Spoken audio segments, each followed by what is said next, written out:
All right. So, some of you may have been there this Sunday at the Sangha. We have a Sunday morning Sangha.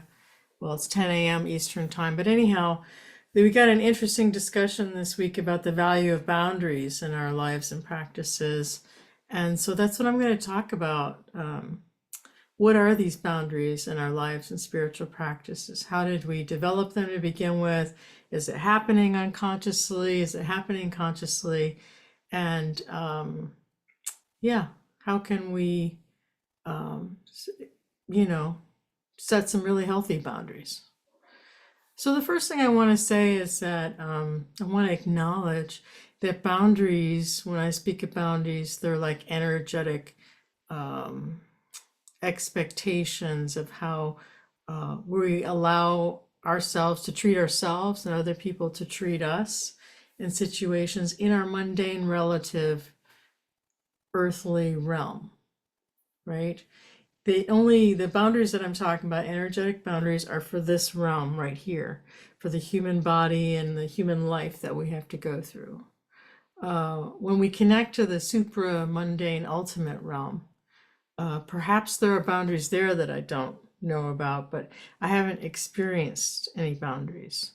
I experienced the supra mundane, half of us, so we're both mundane and supra mundane. We're two sides of the same coin. But when I'm in the supra mundane, I sense that it's inherently empty of a self, right? So who needs boundaries for when there's not a real self there? And then yet we feel this interconnection with all life when we experience our supramundane ultimate reality. We're not separate from anyone and everyone else. And it's very spacious. And sometimes you can experience life as love or potentiality and awareness resting in nothingness, waiting for, life to kind of arise from this place. But, so I'm not talking about that. But how we work with the earthly boundaries will support us in experiencing the totality of who we are, our supramundane nature as well. Right? If we don't have healthy boundaries in the mundane realm, the chances of experiencing that other, part of who we all are will be pretty bleak. It might happen by accident. Whereas when we're intentional with healthy boundaries in our lives and spiritual realms, then we'll experience that more readily. So, yeah. Anyhow, there's this whole story about boundaries. This yogi, the wandering sage Narayana, was seated in meditation and saw a large cobra who could kill people. And he spoke to the snake, and he explained the idea of ahimsa to the snake, the nonviolent attitude of a yogi. And so he gave this wonderful talk about loving awareness and curiosity and not causing any harm. And so he hadn't seen the snake for quite a while, about a year. And one day he was meditating and he heard some rustling in a nearby tree. And then he went over and saw that the snake was bruised and battered, and his teeth were shattered, and his eye was swollen shut. And he's like, the sage said to him, "What happened to you?" And, "Oh, Guruji," the cobra lisped between his broken teeth, "you would have been proud of me. I took up the practice of ahimsa with great dedication. When the young boys in the village threw stones at me, I smiled. They were surprised by my new gentle demeanor and came closer carrying sticks with which they beat me. I continued to smile and welcome them. They kicked me and tied me in a knot. They broke my teeth, bruised my eye, but I didn't bite or strike back. Oh, my disciple." Narayana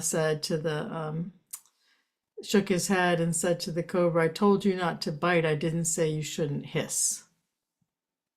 Right?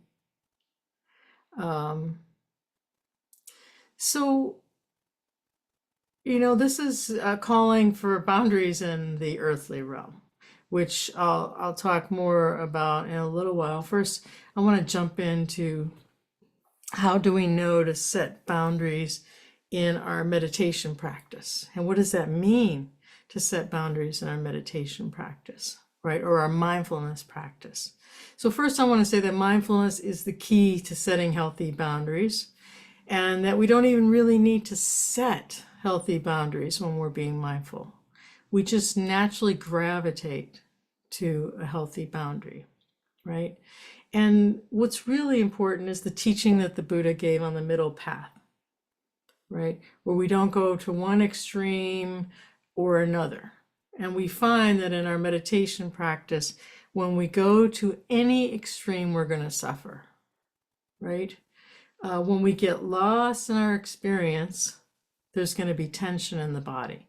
Anytime you find yourself lost in your experience, whether it's through a thought stream or sensations in the body that you don't like, or something that you really want that you're craving, stop and notice, drop into the body and notice the tension that this getting lost in your experience causes, right?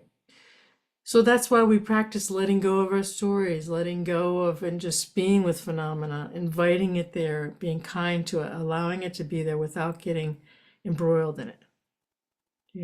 It's quite a skill to have, to feel intimately what our experience is without taking it personally.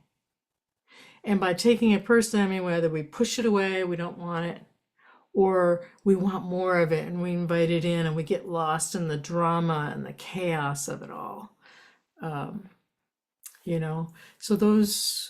and we notice that whenever we do that, we get really tension arises, even if it's a pleasant experience, by the way. Tension will arise when we get lost in it. So mindfulness alone will say, ooh, wow, this is causing tension. The mind will naturally let go of clinging to or taking this experience personally.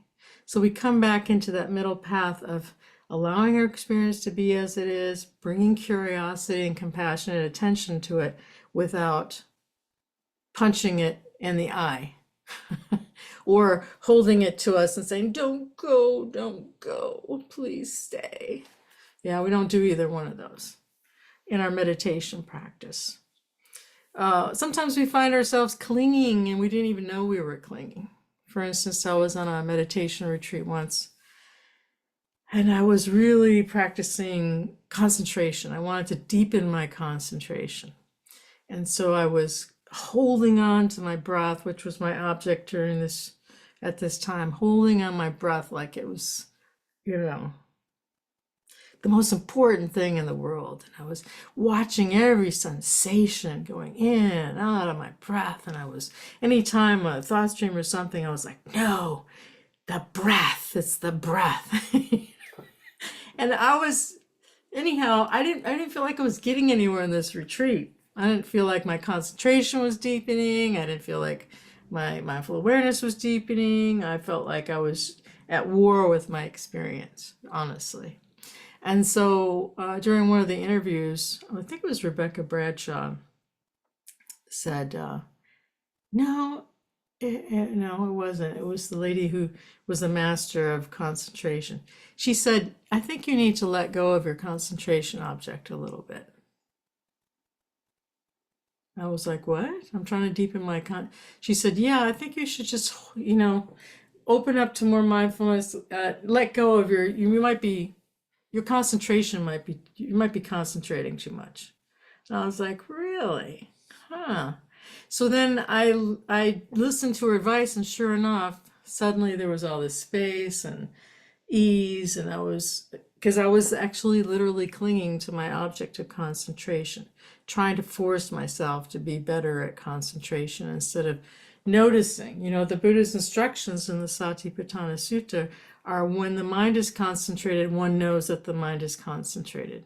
When the mind is not concentrated, one knows the mind is not concentrated. Those are the instructions. He never said, concentrate your mind. Make sure you're concentrated. Just know when concentration is present or not.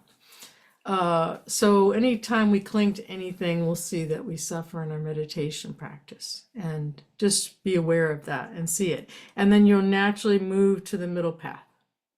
And sometimes you might need a little instruction from someone else who sees that you're clinging. So in our lives, I think our meditation practice is usually an extension of boundaries in our lives, right? So how do you hold boundaries in your life? First of all, most of us learned boundaries from our families and the patterns of boundaries in our families, right? And some families have really healthy boundaries in certain areas, and then very rigid boundaries in other areas, and not, no boundaries in other areas, right? And obviously the middle path is healthy boundaries, middle path, not too rigid on one side, but some kind of boundaries could be, can be helpful in life. And so I adopted the same kind of, holding boundaries from growing up. My parents had very strong boundaries for the kids and for me. Like there were so many rules, everything was very rigid, really rigid boundaries that I had to follow all these rules and rigidity. But then I couldn't set any boundaries for me. So when someone abused my space or stole one of my belongings from my bedroom, or wouldn't stop tickling me, one of my siblings, or was abusing me in any way, I couldn't set boundaries. I could never set boundaries for my body, my heart, my mind. When I felt my parents were being abusive and I would try to say, hey, this isn't cool, then I would get, in trouble because I wasn't allowed to have any boundaries. I was only allowed to adhere to their boundaries. And so then I became an adult, and I'm always, was walking around going, so, okay, what are the rules? What are the boundaries that I need to follow? But I wasn't able to set boundaries for myself because I never learned how to set boundaries for myself. I didn't even learn that I needed to set boundaries for myself. And so when things happened that were abusive, either energetically or physically, as a young adult, I felt like a huge victim and didn't know what to do, and didn't even see that my part in inviting those situations was because I didn't understand that I could set boundaries for myself, right? And so then when I started meditating, I started learning about healthy boundaries. And I learned that not setting healthy boundaries, I saw that I was allowing people to do whatever they wanted to, say whatever they wanted to, and then I would just, like get angry, or I would either explode or I would just stuff it and then explode later. It was very unhealthy. So I had to see these patterns really clearly in my practice, in my daily life practice, in order to start setting healthy boundaries. Like, what is a healthy boundary for me with my body? Who's allowed to touch me and who's not allowed to touch me? How are certain people allowed to touch me? How much space do I need? Personal space. When will I respond to people? All these different ways in our lives that we learn to set boundaries, right? When you think about Buddhist psychology in terms of how did the Buddha teach about boundaries? And the Buddha taught that boundaries are the true essence of wisdom and love, right? Because basic human respect is at the core of the Buddhist path. We need to develop a healthy sense of self before we can lose a sense of self. And that's, I think, why the Buddha had 220 some precepts, for his monastics that came in. They had all these rules, all these precepts for how to treat each other, how to handle this situation, how to handle that situation.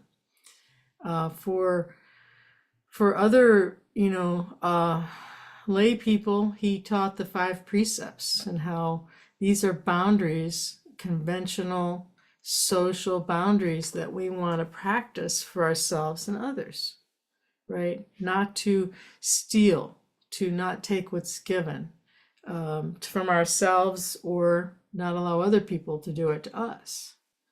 Practicing wise and right speech, which includes avoiding harsh speech to ourselves as well as others. And all of these suggestions, practices that he said to have were to not cause harm to ourselves. These are boundaries. These are practices, but they're also boundaries to make sure that we stay safe and that we're not causing harm. Because when we're in a safe environment, we don't feel harmed, we can relax, we can soften, we can open to our experience, and we can see things clearly with wisdom. I think one of the famous examples the Buddha gave about boundaries, the man who walked in screaming obscenities at him and angry accusations. And when the man finally stopped, he asked the man, if you were to give someone a gift and they refused to receive it, who would the gift belong to? And the man said, well, then it would belong to the person who gave the gift. And he said, well, thank you. I refuse your gift of abuse. So it belongs with you. Goodbye. He didn't take it personally. He didn't pitch a big fight. He didn't tell the guy to screw off. He said, this is yours. It's for you to keep. Yeah. And Dewa Datta was the Buddha's cousin. And the Buddha's cousin was very jealous of the Buddha and kept trying to take over the monastic order. And he was seeding dissension in the ranks, and he was spreading false rumors about the Buddha. And any time the Buddha would say something, he would say, oh, he's contradicting himself. So he was a real problem. He even tried to have the Buddha killed by another person. So the Buddha kicked him out of his order. He said, thank you, goodbye. You're no longer accepted in our order. And wise Islamic prince Imam Ali said, silence is the best reply to a fool. Right? Sometimes it is. Because when you say anything, I know the fool sounds a little derogatory, but you've done it. Anyone here done? You sort of try to talk sense into someone who's totally deluded, and they just will argue with you to the 10th degree, and you just get more and more frustrated. Yeah. So yeah, I was staying with my mom for a month, right? After this catastrophe. And I love my mom, don't get me wrong, but she was listening to conspiracy theories on her computer every night. And they were really loud, and they were a lot of fake news. But she played them so loud on her computer that no matter where I went on the second floor, I could still hear her. I was going all over the place, trying to read or trying to enjoy myself, and I couldn't get away from the conspiracy theories and her videos that she was playing. So I knew to try to talk to her about, I can't believe you're listening to this crap. Why are you listening to this? This is someone trying to spread seeds of dissension and discontent, and it's not true, and blah, blah, blah, blah, blah. But I knew that to do that would just breed an argument, because I've tried to do this before. I've tried to say, Mom, this is negative stuff. Why are you listening to this? This is not good for your psyche at your age. Don't put that in it. And she's just argued with me and, gotten more and more frustrated. And I'm the one that doesn't know what's actually going on, blah, blah, blah. So I learned it's, don't question her about what she's doing. It's her dignity and her out of respect for her, she gets to listen to whatever she wants to listen to. She gets to believe whatever she wants to believe. This is her life. And who am I to judge that? So what did I do? I said, what is the middle? What do I really need? I need some peace and quiet so I can read without hearing this thing blaring so loudly, right? So for a couple weeks, I was practicing mindfulness of aversion and like judgmental mind. Why is this so loud? What the hell? La la la. And then finally, I was like, oh, what I really want is her to turn the volume down, right? So I just went to her and I said, is there any way you can turn the volume down on your computer? It's so loud I can't read or hear myself think up here. She was like, oh, okay. She turned it down. Middle path, right? Respect and wise speech without trying to make her right or wrong or me right or wrong. Um, so, setting boundaries is about loving ourselves and loving others, dignity and respect for ourselves. Um, and our boundaries are going to change depending on what we're going through in our life, where we're at that day. Like some days we might have a lot less capacity and resources, and we might need to have a little bit more intense boundaries on those days, or other days when we're feeling, our heart's wide open and we're full and playful, and we can just let whatever kind of playfully shoot off to the side and choose not to, don't have to fuss with that one today because I'm in a good place. And, but we get to feel mindfully how things affect us, right? And we get to know when we mindfully contract that there's something happening in our environment, internal environment, maybe from the external environment that is not sitting well with us. Yeah. Something and then we get to decide, this is my karmic pattern that I get to work with. And it's not them and it's not their fault. Sometimes it's not their fault. Sometimes it's my stuff, right? And sometimes it actually is their stuff. There's a coffee shop here that opened up because nothing's open here. Not much at all is open still. But one place near my house is open. And I went there and there's a lady that works there who's really loud. And she's like, oh, well, hello. Oh, yes, I will get you a latte, honey. And anyhow, she tries really hard. How's your day? And I noticed my whole body contracting. Like, oh my God, you're too loud for one thing. And what's with this fake, weird way you're talking? So judgmental mind is like aversion, aversion, aversion, aversion. And so part of me would want to say, can you please quiet it down and not yell at me? That's the delusive side of me because I realize this is my stuff. This is not her stuff. I know I have a pattern of contracting to really loud people and fake inauthenticity. This is part of my trauma background. So I know that that's a pattern of mine. So I get to work with the aversion, mindfully be with her intention that's underneath her way of being, which is she really wants people to feel cared about when they walk in and attended to in a really powerful and meaningful way. So her intention is beautiful. It's just her way of being is my problem. Right? So I go in there and mindfully I've been working with my aversion. And today, guess what? Went in there this morning. She was quiet. And I was like, ready to work with my aversion. She was quiet. And she was talking normally to people. So I was like, oh, okay, I don't have to work with my aversion today. Yeah. So we get to discern with mindfulness whether it's something that we have to set a boundary with or not. Now, obviously, I wouldn't want to say, hey, you want to go out and have a cup of coffee sometime or lunch with me sometime with her. She's not someone I would want to be in relationship with because of those patterns. But yeah. When we're setting boundaries, a lot of times we're here, I want to find, I think I had a quote somewhere, Philip Moffat. Yeah. He says, when you act, it's essential to honor your own boundary. What you do may or may not be effective in the moment, but you're changing how you relate internally to a pattern of external intrusions.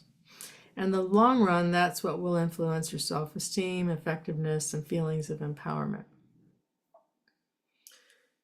So, for instance, if my aversion to this person at the coffee shop was so intense that it ruined my whole day, and I found myself contracted for hours afterwards, that would not be a good place for me to go to. Yeah. So I get to see what's a temporary aversion or if it's a day long, so this is how we know how to set boundaries. Okay, if she ruined my day, I might stop going there for a while until I can calm my own nervous system down from the trauma we've been through. Here's Philip Moffat. You act rationally, not reactively, right? So that's that pause. We need to stop and mindfully be with our reactivity. And then wisdom will arise and we get to act rationally. This may mean walking away, changing the subject, or confronting the situation directly, which may be more effective at a later time when we're not so reactive. Yeah. And this is Philip Moffat. It doesn't mean getting on your high horse and tormenting those who you perceive as violators. Yeah. Which sometimes we can get on our high horse. And I've known people that I had one lady, she used to come to the meditation group, and she used to come up to me almost after every talk and tell me things that I said that she found really upsetting to her. That she was negatively reacting to. Can you please not talk about, this really bothered me, will you please not? And then I finally told her, I think you need to bring mindfulness to your reactivity, right? But we can do that if we're not mindfully aware. We can try to control everyone else in our external environment so that we can feel safe in our internal environment. And that's what he's talking about here. This tormenting others that we perceive as violators so that we can protect ourselves from ever having to feel anything uncomfortable. We want to see if that's a pattern for us and confront it directly. And then Philip Moffat, I think this is powerful. He goes on to say, you must also look at your own role in boundary violations. Did you set this up by going outside the normal boundary? Only have someone else to go even further beyond your limit? Did you make a series of appeasements that led to a major intrusion? Right? I've noticed that when someone's really violating my, peace of mind and boundaries and taking advantage of me in whatever way, if I just keep like, okay, I'm not going to bring it up this time, well, we'll talk about it next time, and they continue to do it, right? Making appeasements or making excuses for them. Oh, well, he's just, he's got issues, or she's having a hard day. This is not healthy, really not healthy. And I found it just gets worse anytime that I lay down and start ignoring these little, when I make little appeasements for people. Are you using your boundaries to manipulate someone? Do you prefer being a victim in relationships like I used to? That was just my habit because I didn't know how to stop any of it. Do you use boundaries to avoid intimacy? Remember to ask yourself these questions in a curious rather than judgmental way. It's all a part of our growth and development. So the more we can set these boundaries healthy, see which needs to be set and which is us, and how can we work with our upsets in a way that has us, when I bring mindfulness to an upset in the body, in the heart, in the mind, then wisdom arises and says, this is your stuff, or you need to set a boundary with this person, or you need to avoid this person for a while, or only take small doses of them, you know. But the wisdom is what tells me that. And then if I continue to dance with life, dance in and out of with my boundaries and clearly communicate them, I'm like, yeah, no, that's not going to work for me. You know, we don't have to beat anybody else up. Just be like, yeah, thank you, that won't work for me. This is what'll work for me. Are you okay with that? You know, so it's a dance. It really is a dance, and it's if you didn't learn healthy boundaries, it can be really scary at first. And sometimes you find yourself really not knowing how to do it. So you have to talk to others that you can respect, people that are as wise or wiser than you. But yeah, thank you for listening, for your respect.